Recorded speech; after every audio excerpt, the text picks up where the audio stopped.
Hi friends, ಇವತ್ತು ನಾವು ಬೆಂಡೆಕಾಯಿ ಗ್ರೇವಿ ಮಾಡ್ತಾಯಿದ್ದೇವೆ. ಬೆಂಡೆಕಾಯಿ ಗ್ರೇವಿ ಮಾಡಲಿಕ್ಕೆ ಅರ್ಧ ಕೆ ಜಿಯಷ್ಟು ಬೆಂಡೆಕಾಯನ್ನು ತೊಳೆದು ಕಟ್ ಮಾಡಿ ಇಟ್ಕೊಂಡಿದ್ದೇನೆ. ಸೊ ಅದಕ್ಕೆ ಮಸಾಲೆ ಬಂದು 2 ಈರುಳ್ಳಿ ಕಟ್ ಮಾಡಿ ಇಟ್ಕೊಂಡಿದ್ದೇನೆ. ಸೊ ಒಗ್ಗರಣೆಗೇ ಅದಲ್ಲದೆ ಹಸಿ ಕೊಬ್ಬರಿ ತುರಿ ಸ್ವಲ್ಪ ತೊಗೊಂಡಿದ್ದೇನೆ, ಸ್ವಲ್ಪ ಉರಿಗಡಲೆ, 1 ಪೀಸಷ್ಟು ಸಣ್ಣದು ಚಕ್ಕೆ, 3 ಲವಂಗ, ಅದಲ್ಲದೆ 2 ಟೊಮೊಟೊ, ಸ್ವಲ್ಪ ಹುಣಸೆಹಣ್ಣು. ಸೊ ಇದಿಷ್ಟನ್ನು ಕೂಡ ಫಸ್ಟಿಗೆ ಈರುಳ್ಳಿಯನ್ನು ಸಪ್ರೇಟಾಗಿ ಇಟ್ಕೊಂಡು ಇವೆಲ್ಲವನ್ನು ಕೂಡ ಈಗ ರುಬ್ಕೊಬಿಡೋಣ. ಈಗ ಆಲ್ರೆಡಿ ನಿಮಗೆ ಮಸಾಲೆ ಏನು ತೋರಿಸಿದ್ನಲ್ಲ ಅವೆಲ್ಲ ಹಾಕ್ಕೊಂಡಿದ್ದೀನಿ. ಅದ್ರ ಜೊತೆಗೆ ಇನ್ನೊಂದು ಸ್ವಲ್ಪ 1-2 ಬೇಳೆಯಷ್ಟು ಬೆಳ್ಳುಳ್ಳಿ, ಒಂಚೂರು ಶುಂಠಿ ಹಾಕ್ಕೊಳ್ಳೋಣ. 1-2 ಬೇಳೆಯಷ್ಟು ಬೆಳ್ಳುಳ್ಳಿ ಮತ್ತು ಒಂಚೂರು ಶುಂಠಿ ಹಾಕ್ಕೊಂಡಿದ್ದೇನೆ. ಸೊ ಇದನ್ನು ಕೂಡ ರುಬ್ಕೊಬಿಡೋಣ. ಜೊತೆಗೆ ಸಾಂಬಾರು ಪೌಡ್ರು ಕೂಡ 1-2 ಸ್ಪೂನ್ ಹಾಕ್ಕೊಂಡು ಅದನ್ನು ಕೂಡ ರುಬ್ಕೊಳ್ತಾ ಇದ್ದೇನೆ. ಮನೆಯಲ್ಲೇ ಮಾಡಿರುವಂಥ ಸಾಂಬಾರು ಪೌಡ್ರು, ಇದನ್ನು 1-2 ಸ್ಪೂನ್ ಹಾಕ್ಕೊಂಡಿದ್ದೇನೆ. ಈಗ ರುಬ್ಕೊಬಿಡೋಣ. ಮಸಾಲೆ ಎಲ್ಲ ರುಬ್ಕೊಂಡಿದ್ದೇವೆ. ನೀರು ಹಾಕಿ ಬಾಣಲೆ ಕಾಯಕ್ಕಿಟ್ಟಿದ್ದೇನೆ. ಈಗ ಬೆಂಡೆಕಾಯಿ ಹಾಕ್ಕೊಂಡು ಸ್ವಲ್ಪ ಎಣ್ಣೆ ಹಾಕಿ ಬೆಂಡೆಕಾಯಿನ ಚೆನ್ನಾಗಿ ಫ್ರೈ ಮಾಡ್ಕೊಳ್ಳೋಣ. ಬೆಂಡೆಕಾಯಿ ಜೊತೆಗೆ ಸ್ವಲ್ಪ ಎಣ್ಣೆ ಹಾಕಿ ಚೆನ್ನಾಗಿ ಫ್ರೈ ಮಾಡ್ಕೊಳ್ಳೋಣ. ಚೆನ್ನಾಗಿ ಫ್ರೈ ಆಗ್ತಾಯಿದೆ. ನೀವು ಇವಾಗ ನೋಡ್ತಾ ಇರ್ಬೋದು ಬೆಂಡೆಕಾಯಿ ಚೆನ್ನಾಗಿ ಫ್ರೈ ಆಗ್ತಾಯಿದೆ.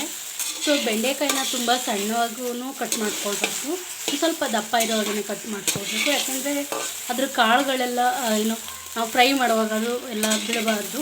ಅದರಿಂದ ಸ್ವಲ್ಪ ಆದಷ್ಟು ಒಂದು ಸ್ವಲ್ಪ ದಪ್ಪ ಇರೋ ರೀತಿಯಲ್ಲೇ ನೋಡಿ ಕಟ್ ಮಾಡ್ಕೊಳ್ಬೇಕು. ಈಗ ಆಲ್ರೆಡಿ ಫ್ರೈ ಆಗ್ತಾಯಿದೆ. ಇವಾಗ ಬೆಂಡೆಕಾಯಿ ಎಲ್ಲ ಚೆನ್ನಾಗಿ ಫ್ರೈ ಆಗಿದೆ. ಈಗ ಒಗ್ಗರಣೆ ಸ್ಟಾರ್ಟ್ ಮಾಡ್ಕೊಳ್ಳೋಣ. ನೋಡಿ ಪಾತ್ರೆ ಕಾಯಲಿಕ್ಕೆ ಇಟ್ಟಿದ್ದೇವೆ. ಸ್ವಲ್ಪ ಎಣ್ಣೆ ಕೂಡ ಹಾಕಿದ್ದೇನೆ. ಈಗ ಈರುಳ್ಳಿ ಹಾಕ್ಕೊಳ್ಳೋಣ. ಈರುಳ್ಳಿ ಚೆನ್ನಾಗಿ ಫ್ರೈ ಆಗ್ತಾಯಿದೆ. ಫ್ರೈ ಆದ ನಂತರ ಮಸಾಲೆ ಏನು ರುಬ್ಬಿದೆಯಲ್ಲ ಅದನ್ನು ಹಾಕ್ಕೊಳ್ಳೋಣ. ಇವಾಗ ಮಸಾಲೆ ಏನು ರುಬ್ಬಿದೆಯಲ್ಲ ಅವೆಲ್ಲ ಹಾಕ್ಕೊಂಡಿದ್ದೀವಲ್ಲ ಒಗ್ಗರಣೆಲೇ ಚೆನ್ನಾಗಿ ಫ್ರೈ ಆಗಲಿ. ಅದ್ರ ಜೊತೆಗೆ ನೀರು ಕೂಡ ಆ್ಯಡ್ ಮಾಡ್ಕೊಳ್ಳೋಣ. ನಂತರ ರುಚಿಗೆ ತಕ್ಕಷ್ಟು ಉಪ್ಪು ಹಾಕಿ ಒಂದು 5 ನಿಮಿಷ ಕುದಿಬೇಕು ಚೆನ್ನಾಗಿ. ಇವಾಗ ನೀರು ಕೂಡ ಆ್ಯಡ್ ಮಾಡಿದ್ದೇನೆ. ಒಂದು ಅರ್ಧ ಲೀಟ್ರಷ್ಟು ನೀರು ಆ್ಯಡ್ ಮಾಡ್ಕೊಂಡಿದ್ದೇನೆ, ಜಾಸ್ತಿ ಕೂಡ ಹಾಕ್ಕೊಂಡಿಲ್ಲ.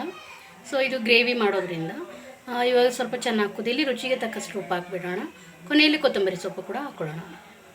ನೋಡಿ ಇವಾಗ ಚೆನ್ನಾಗಿ ಕುದೀತಾ ಇದೆ. ಇವಾಗ ಇನ್ನೇನು ರೆಡಿ ಆಗ್ತಾಯಿದೆ. ಇವಾಗ ಏನು ಫ್ರೈ ಮಾಡಿ ಇಟ್ಕೊಂಡಿದ್ವಲ್ಲ ಬೆಂಡೆಕಾಯಿ, ಅದನ್ನು ಕೂಡ ಮಿಕ್ಸ್ ಮಾಡ್ಕೊಳ್ಳೋಣ. ನೋಡಿ ಬೆಂಡೆಕಾಯಿ ಕೂಡ ಹಾಕಿದ್ದಾನೆ. ಸೊ ಇದು ಒಂದು 5 ನಿಮಿಷ ಚೆನ್ನಾಗಿ ಕುದೀಲಿ. ಇದು ಕುದಿದ ನಂತರ ಸರಿ ಆಗುತ್ತೆ. ಸೊ ಅದ್ರ ಜೊತೆಗೆ ಈಗ ಕೊತ್ತಂಬರಿ ಸೊಪ್ಪು ಕೂಡ ಹಾಕ್ಬಿಡೋಣ.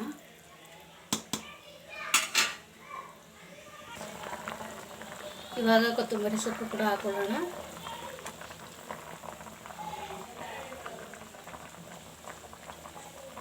ಈಗ ಗ್ರೇವಿ ಕೂಡ ರೆಡಿ ಆಗ್ತಾ ಇದೆ. ಸೊ ಇನ್ನೇನು ಒಂದು 2 ನಿಮಿಷ ಕುದಿದ್ರೆ ಆಯಿತು. ಈ ಬೆಂಡೆಕಾಯಿನ ಏನಕ್ಕೆ ನಾವು ಫ್ರೈ ಮಾಡ್ಕೊಳ್ತೇವೆ ಅಂದರೆ ಅದರದ್ದು ಲೋಳೆ ಅಂಶ, ಲೋಳೆ ಬರುವಂಥದ್ದು ಚೆನ್ನಾಗಿ ಫ್ರೈ ಮಾಡೋದ್ರಿಂದ ಅದರದ್ದು ಆ ಥರ ಲೋಳೆ ಬರೋದಿಲ್ಲ. ಅದಕ್ಕೋಸ್ಕರ ಚೆನ್ನಾಗಿ ಫ್ರೈ ಮಾಡಿ ಒಂದು ಕಲರ್ ಬರೋವರೆಗೂ ಚೆನ್ನಾಗಿ ಫ್ರೈ ಮಾಡಿದ್ರೆ ತುಂಬ ರುಚಿಯಾಗಿರುತ್ತೆ. ಸೊ ಈ ರೀತಿ ಮಸಾಲೆ ರೆಡಿ ಮಾಡ್ಕೊಂಡು ಕುದಿಸ್ಕೊಂಡು ಈ ಥರ ಹಾಕ್ಕೊಂಡ್ರೆ ತುಂಬ ಟೇಸ್ಟಿಯಾಗಿರುತ್ತೆ. ಇನ್ನೇನು ಬೆಂಡೆಕಾಯಿ ಗ್ರೇವಿ ರೆಡಿ ಆಯಿತು. ನೀವು ನೋಡ್ತಾ ಇದ್ದೀರಲ್ಲ ಬೆಂಡೆಕಾಯಿ ಗ್ರೇವಿ ರೆಡಿಯಾಗಿದೆ.